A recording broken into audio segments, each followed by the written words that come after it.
रुद्रपुर में कल जनसभा करेंगे पीएम मोदी। बीजेपी रैली की तैयारी में जुटी। 3 और 4 अप्रैल को जेपी नड्डा का भी उत्तराखंड दौरा। उत्तर प्रदेश में प्रचार करेंगे पूर्व मुख्यमंत्री हरीश रावत। कांग्रेस हाईकमान हरीश रावत को यूपी में स्टार प्रचारक मिली जिम्मेदारी। सर्विस मतदाताओं के लिए ई पोस्टल की प्रक्रिया पूरी। प्रदेश के 93,187 सर्विस मतदाता ई पोस्टल बैलेट से करेंगे वोट। 10 मई को खुलेंगे केदारनाथ के कपाट। 6 मई को पंचमुखी डोली केदारनाथ के लिए प्रस्थान करेगी। 3 दिन में धाम पहुंचेगी डोली।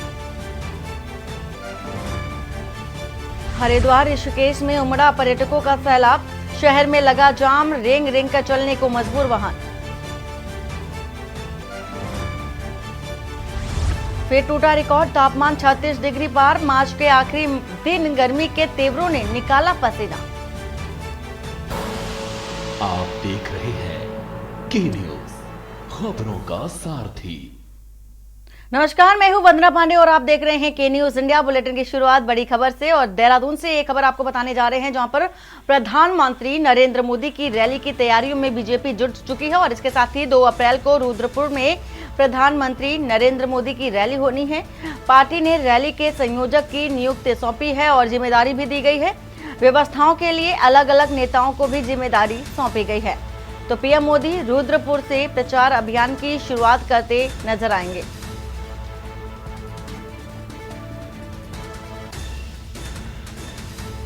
देहरादून से आपको एक खबर बता रहे हैं। प्रधानमंत्री नरेंद्र मोदी रुद्रपुर से चुनावी शंखनाद करते नजर आएंगे।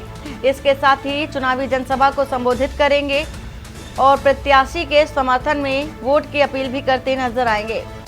तो रुद्रपुर में प्रचार अभियान होगा। शुरुआत होगी उत्तराखंड के रुद्रपुर से।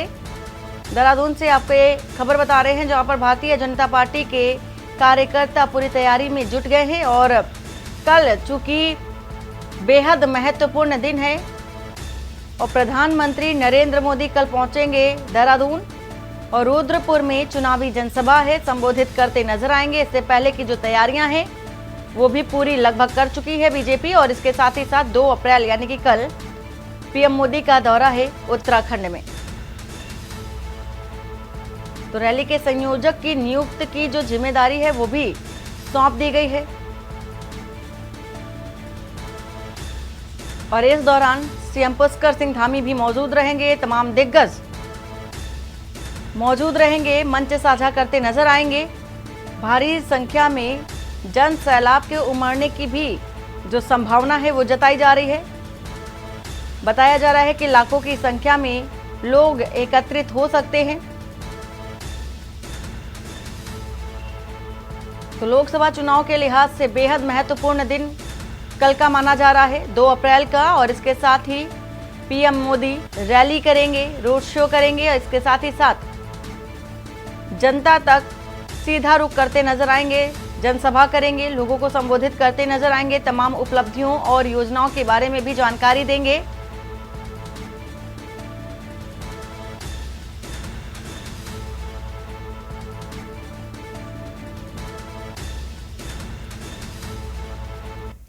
और देहरादून से खबर आ रही है, जहां पर यूपी में प्रचार करेंगे पूर्व सीएम हरीश रावत। हरीश रावत को यूपी में स्टार प्रचारक की जिम्मेदारी सौंपी गई है। कांग्रेस राष्ट्रीय महासचिव केसी वेणुगोपाल ने लिस्ट जारी कर दी है। यूपी के लिए 40 स्टार प्रचारकों की लिस्ट जारी की गई है। वहीं उत्तराखंड की अगर बात कर ले तो उत्तराखंड से एकमात्र हरीश रावत का नाम शामिल है।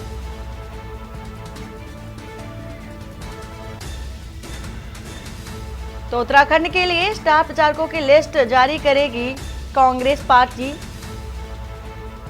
और हरीश रावत का नाम एकमात्र लिया जा रहा है स्टार प्रचारकों में उत्तराखंड से। और इसके साथ ही साथ खबर आपको बता रहे हैं देहरादून से, जहां पर यूपी में प्रचार करेंगे पूर्व सीएम हरीश रावत।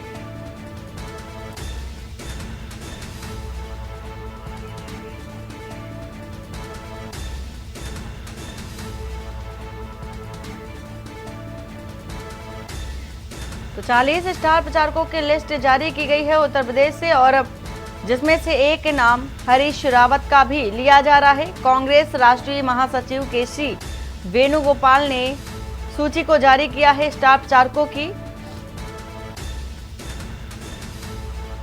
और चुनाव के मद्देनजर देखा जा रहा है तमाम दिग्गज कांग्रेस पार्टी के लोगों के बीच पहुंचेंगे और अपनी गारंटी के बारे में भी जानकारी देते नजर आएंगे। और लक्सर से खबर है, लक्सर से ये खबर आपको बता दें जहां पर मुरादाबाद का मेन फाटक अब बंद रहेगा। 2 से 4 अप्रैल तक बंद रहेगा रेलवे का फाटक और डाउन रेल लाइन के मेंटेनेंस का काम चल रहा है, जिसके चलते फाटक बंद रहेगा। सीनियर सेक्शन रेल इंजीनियर ने इस बात की जानकारी दी है। लक्सर से ये खबर है जहां पर रेलवे फाटक बंद रहेगा 2 से 4 अप्रैल तक और मेंटेनेंस का काम होने के चलते रेलवे का जो फाटक है वो बंद रहेगा। 2 से 4 अप्रैल तक की बताया जा रहा है कि मेन रेलवे फाटक बंद रहेगा। तो डाउन रेल लाइन के मेंटेनेंस का काम चल रहा है, जिसके चलते सीनियर सेक्शन रेल इंजीनियर ने इस बात की जानकारी देते हुए बताया है कि जो मेन फाटक है रेलवे का बंद रहेगा।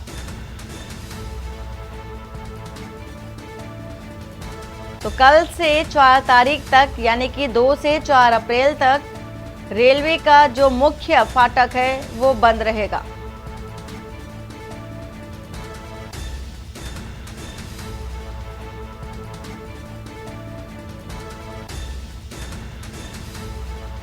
लक्सर से आपको ये खबर बता रहे हैं।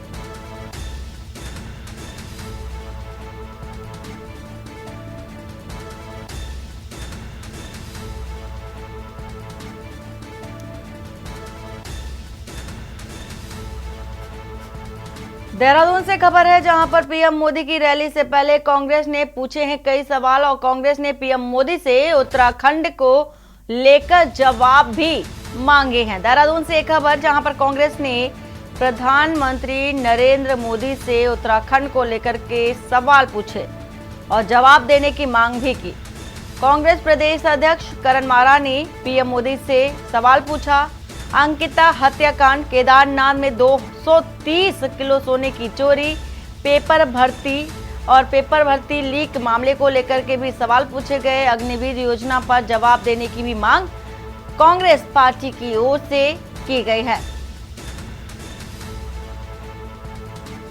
तो करण मारा की ओर से ये सवाल पूछे गए हैं प्रधानमंत्री नरेंद्र मोदी से।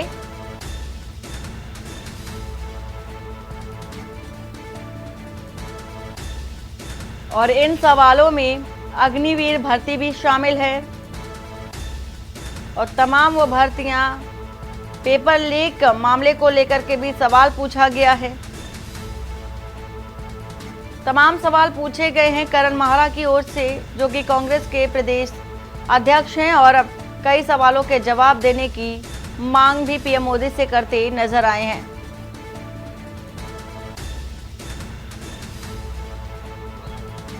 तो अंकिता भंडारी हत्याकांड और केदारनाथ में 230 बताया जा रहा है किलो सोने की चोरी मामले में भी जवाब तलब करने की मांग की गई। जवाब मांगा गया है। पेपर लीक का मुद्दा भी उठाया गया। कांग्रेस पार्टी की ओर से पीएम मोदी से जवाब देने की मांग की।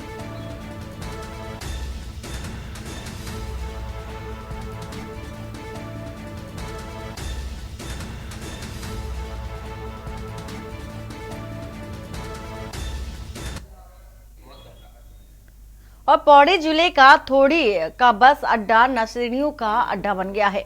बस अड्डे के प्रतीक्षालय में शराब की बोतलों का अंबार लग गया है, जहां पर रात को शराबियों अपना मैखाना बना दिया है और अंधेरा होने के बाद प्रतीक्षालय में जमकर शराब उड़ेली जा रही है। बस अड्डे के सामने ही पुलिस चेक पोस्ट भी है। इसके बावजूद भी पुलिसकर्मियों की नजर भी इन नशेबाजों पर नहीं पड़ पाती। स्थानीय लोगों ने बताया है कि मामले में नगर पालिका को भी अवगत कराया गया, लेकिन शराबियों पर लगाम नहीं लग पाया।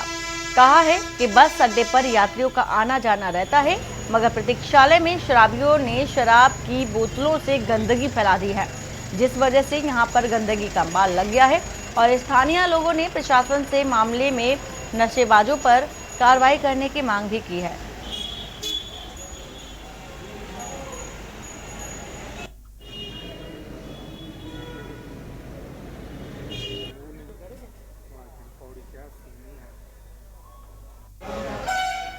मैं अभी इधर से गुजर रहा था तो मेरी नज़र इस पे पड़ी और जिस प्रकार से यहाँ ये बस अड्डा कम और शराब का अड्डा मुझे ज़्यादा लग रहा है और इस तरफ प्रशासन को ध्यान देना चाहिए। यहाँ कभी सफाई नहीं होती, सफाई कर्मचारियों तो कोई सफाई नहीं की जा रही है। पूरा बस अड्डा ऐसा लग रहा है जैसे यहाँ शराबियों का पूरा अड्डा है ये, और ये यात्रियों के लिए बैठने के लिए बनाया गया है, ना कि शराब पीने के लिए। और इस स्थिति में यहाँ पे कैसे कोई यात्री अपना मतलब बैठ सकता है? आज जो यात्री है वो छत में धूप में खड़ा रहने को मजबूर होता है। और यहाँ देखो किस प्रकार की अव्यवस्था है, प्रशासन को उस पर ध्यान देना चाहिए। स्थिति अब बस अड्डा तो ठीक है, बस अड्डे चलो सुविधाएं मिल गई है, छत की पार्किंग के लिए मिल चुकी है, काफ़ी अच्छा हो गया। लेकिन जिस प्रकार से ये अव्यवस्था है, शराबियों का अड्डा बन रखा है, ये बहुत ही एक दुख होता है शहर में। इस तरह से हम तो शहर में ही रहते हैं। तो ये प्रकरण जो अभी आप मेरे संज्ञान में ला रहे हैं, तो इस संबंध में ईओ नगर पालिका और एसडीएम को निर्देशित करते हुए जो भी सफाई के लिए उचित व्यवस्थाएं की जानी है उसको करवाना सुनिश्चित किया जाएगा। और नैनीताल में तल्ली ताल क्षेत्र के फॉरेस्ट कंपाउंड में लगे कूड़े के ढेर आसपास रहने वाले लोगों को दुर्गंध का सामना करना पड़ रहा है। स्थानीय लोगों का कहना है कि क्षेत्र में लगभग 70 परिवार निवास करते हैं। बीते 1 माह से यहां नगर पालिका द्वारा लगाए गए डस्टबिन पर कूड़े का अंबार लगा हुआ है, जिसके चलते उनका घरों में रहना दूभर हो गया है। गर्मी बढ़ने के साथ ही कूड़े का तीव्र दुर्गंध से उनके घरों में खाना पीना रहना मुश्किल होने के साथ ही बंदरों का आतंक भी बढ़ गया है, जिससे छोटे बच्चों को दिक्कतों का सामना करना पड़ रहा है। कॉलोनी में लगा कूड़े का ढेर बीमारियों को दावत देता नजर आ रहा है। पालिका से अनुरोध है, महामारी फैलने से पहले इस कूड़े को उठा लिया जाए, क्योंकि यहाँ बच्चे स्कूल नहीं उठाया जाए। दिक्कत यह है कि नगर पालिका और प्रशासन नींद में सोया हुआ है और यहाँ कैलाश कॉटेज के निवासी महामारी का इंतजार कर रहे हैं। 1 महीना हो गया है, आपने देखा होगा कि कूड़े का अंबार लगा हुआ है। शासन प्रशासन को बार बार लिख के हमने दिया है, उनसे बार बार निवेदन किया कि इस कूड़े को हटाया जाए। क्या शासन प्रशासन इस नींद में सोया है कि जब कोई बीमार होगा, यहाँ से महामारी फैलेगी तभी हम जागेंगे? क्या हम नगर पालिका को टैक्स इसीलिए देते हैं कि हम गंदगी में रहें? अगर 24 घंटे के अंदर हम लोगों ने निर्णय लिया है कि ये कूड़ा अगर शासन द्वारा नहीं हटाया गया तो हम लोग लोकसभा चुनाव का बहिष्कार करेंगे। सबसे पहले तो गर्मी का मौसम शुरू हो गया है, तो बहुत स्मेल आ रही है, यहाँ पर रहना मुश्किल हो रहा है। और दूसरा एक बहुत बड़ी प्रॉब्लम क्या है कि बच्चे निकलते हैं यहाँ से और बंदरों ने यहाँ परमानेंट अड्डा बना लिया है, तो बच्चों क्या बड़ों को भी बहुत खतरा है कि बंदर यहाँ से निकल रहे हैं और काट रहे हैं बंदर। और 1 महीना हो गया है ये कूड़ा पड़े हुए, अभी तक इसको उठने की कोई सुनवाई नजर नहीं आ रही है। इस कूड़े से बहुत तरह की परेशानियां हो रही हैं। जैसे कि आप देख सकते हैं, ये हमारा मेन रास्ता है और लगभग 1 महीने से यहाँ पर एक कूड़े का ढेर पड़ा हुआ है। यहाँ पर कोई उठाने के लिए नहीं आता है। इसके साथ ही यहाँ पर बहुत सारे बंदर, जानवर, लंगूर, कुत्ते यहाँ पर आ रहे हैं और बिल्कुल एकदम बहुत माहौल गंदा बना हुआ है। हमने शिकायत भी करके अपनी रख दी है, लेकिन अभी तक ऐसा कोई सकारात्मक रूप से कोई परिणाम सामने नहीं आया है। और खबर रामनगर से है, जहां पर पूर्व क्रिकेटर और भारत रत्न से सम्मानित सचिन तेंदुलकर गुरुवार की शाम 4 बजे उत्तराखंड के नैनीताल जिले में स्थित विश्व प्रसिद्ध कॉर्बेट पार्क के रामनगर शहर में स्थित ताज रिसोर्ट में पहुंचे और जहां से सचिन अपनी पत्नी अंजलि तेंदुलकर के साथ ही अपने 7 से 8 पारिवारिक मित्रों के साथ 29 की सुबह 5:45 बजे के करीब कॉर्बेट पार्क के अधिकारियों के साथ कॉर्बेट टाइगर रिजर्व के सबसे प्रसिद्ध पर्यटन जोन ढिकाला में जंगल सफारी व नाइट स्टे के लिए गए थे, जहां सचिन और उनके पारिवारिक मित्रों को जंगल के राजा, बंगाल टाइगर के साथ ही अन्य वन्य जीवों के भी दीदार हुए। बता दें कि सचिन ढिकाला के वीआईपी विश्राम गृह खिन्ना नौली में ठहरे हैं और उन्होंने विभागीय खुली जिप्सी में ढिकाला क्षेत्र का भ्रमण भी किया।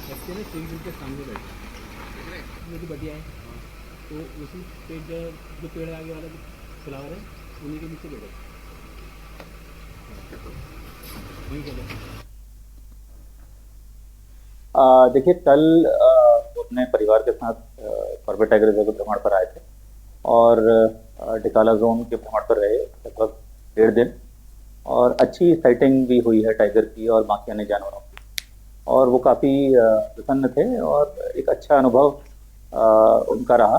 हमारे स्टाफ के साथ भी उन्होंने बहुत अच्छा इंटरेक्शन किया, उनकी बातें सुनी, उनके साथ समय बिताया और एक बहुत अच्छा अनुभव लेके कॉर्बेट टाइगर रिजर्व से वो वापस जा रहे हैं। अब वो अभी तो कुछ समय पहले ही बाहर हैं, बट उनका एक अच्छा अनुभव कॉर्बेट टाइगर रिजर्व में रहा और हमारे स्टाफ के साथ भी उन्होंने मिलकर काफ़ी इंटरेक्शन किया, पार्क के प्रबंधन के बारे में जानकारी हासिल करी। और खबर लक्सर से है, जहां पर हरिद्वार लोकसभा सीट पर 21 प्रत्याशियों ने अपना नामांकन किया था, जबकि जिला निर्वाचन जांच अधिकारियों ने 7 प्रत्याशियों के खामियों की वजह से नामांकन रद्द कर दिए। अब 14 प्रत्याशियों के बीच हरिद्वार लोकसभा में चुनावी जंग होगी, जिसमें से भाजपा, बसपा, कांग्रेस और उत्तराखंड क्रांति दल के प्रत्याशी के साथ खानपुर से निर्दलीय विधायक उमेश कुमार भी हरिद्वार लोकसभा सीट पर निर्दलीय मैदान में हैं। सभी प्रत्याशियों को चुनाव चिन्ह भी आवंटित कर दिए गए हैं।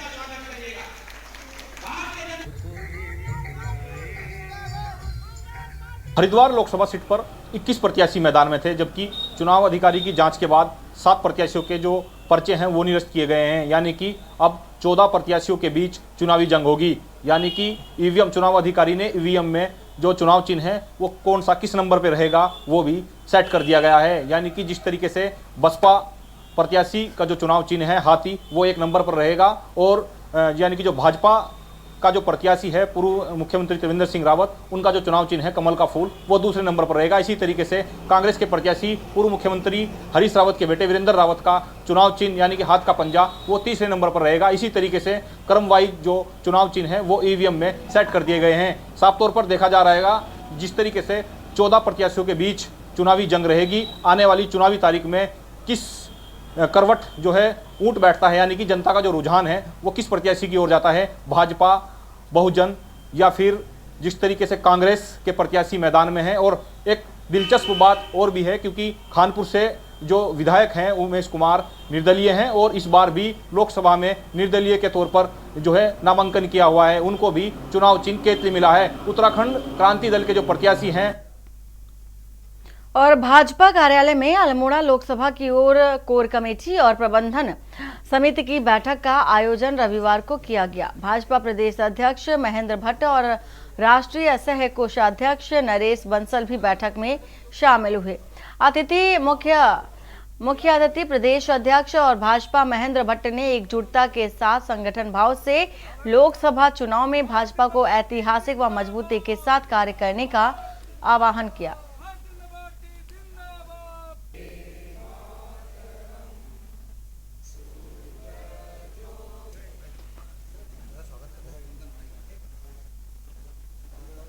चुनाव के अभियान के अंतर्गत हमारी ऐसी विधानसभाएं जो पिछले विधानसभा को जीत नहीं पाए थे, ऐसी विधानसभा बूथ प्रबंधन दुरुस्त हो, इस दृष्टिकोण से बैठकें। और मैं और हमारे माननीय नरेश बंसल जी जो राष्ट्रीय सह कोषाध्यक्ष हैं, राज्यसभा सांसद हैं, हमारा यहाँ आना हुआ। इसके बाद द्वारावाट की हमारी बैठक रहेगी। तो मुख्य रूप से रचना महत्वपूर्ण है, हर बूथ जीतने की हमारा लक्ष्य है। प्रधानमंत्री जी ने कहा है कि अब की बार बीजेपी 370 पार, एनडीए 400 पार। जनता ने उस दिन से उसको स्वीकार कर दिया, जनता ने मन बना लिया है और जहां जाओ जनता से पूछते हैं, बात करते हैं।